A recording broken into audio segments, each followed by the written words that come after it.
Sakala is supposed to change the way government used to behave vis-a-vis the citizens. It used to harass citizens, it never used to be accountable to them, it never used to give, never means most of the time, be on time, deliver things, services that the citizens require. Sakala has kind of revolutionized the governance system. And the most important part is that the moment an application is received from any citizen, it gets entered into a portal. And that's where the time starts clicking. And the citizens are given a particular time frame, say within 7 days you will be delivered the service. And the employees are bound by that. If they don't, they end up paying a compensatory cost at the rate of 20 rupees per day up to 500 rupees to the citizen for every day's default. Now, the fact that it is all being monitored centrally and by their top bosses makes them, very up and about. And in fact, the last 10-11 months experience is that even if you give a 7 days time limit, they're actually delivering in 2 days, 3 days, 4 days. So they're much faster than what even a citizen would have expected.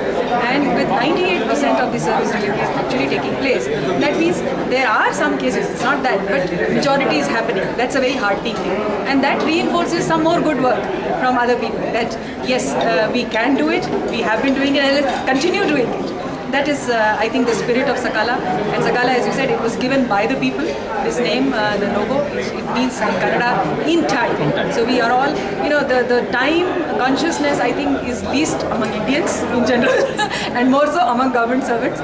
But we are now trying to reverse the trend. We are saying we are now time conscious, we are bound by this, and we are proud of the fact that we do it in time. Right now what was happening is you have to go to a specific department, ask for a particular service there, and you have to be in physical touch with that person, and then possibility of harassment, possibility of extraction of money is more there.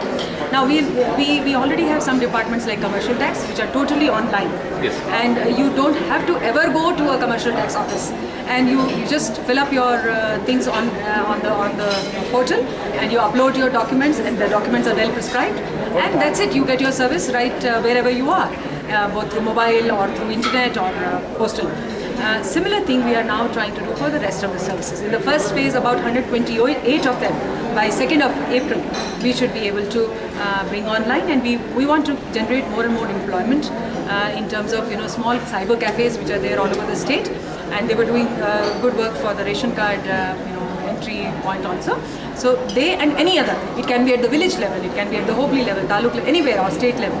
We are also looking at ticketing centers. Any service provider for that matter, they will be empaneled by the respective deputy commissioners with this basic requirement that they should have the hardware and all that, and also the personnel. We'll give the training to them, and we'll give them a password and login so that they can access the portal and give the service to the citizen. In return, we are authorizing them to charge 10 rupees fee for every service that they register online.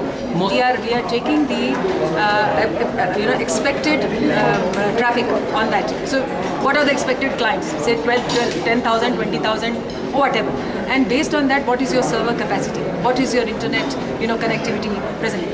We are trying to converge. We are trying to see that the state data center, which is a single server control room and kind of thing in the e-governance department, that hosts most of these applications and programs.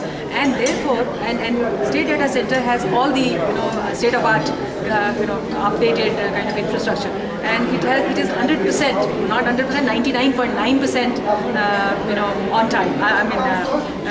No failure rate for that matter. Success rate. So we trying to converge most of them, and presently we're trying to co-locate. Later on, locate them in the state data center itself. Okay. And this would also help. The various softwares and databases talk to each other. Okay. So once they're on the single portal and in the single server, then this interoperability is so much easier. For example, for a caste certificate or an income certificate, you require information from, let us say, the land case or rural development department or some other department. So you pick up quickly the information from other databases and generate service much faster. So these limits of 10 days, 5 days, 15 days, we are going to drastically reduce. And our aim is one-day governance or off-the-shelf service. That's where we want to lead to. Thank you. As early as possible.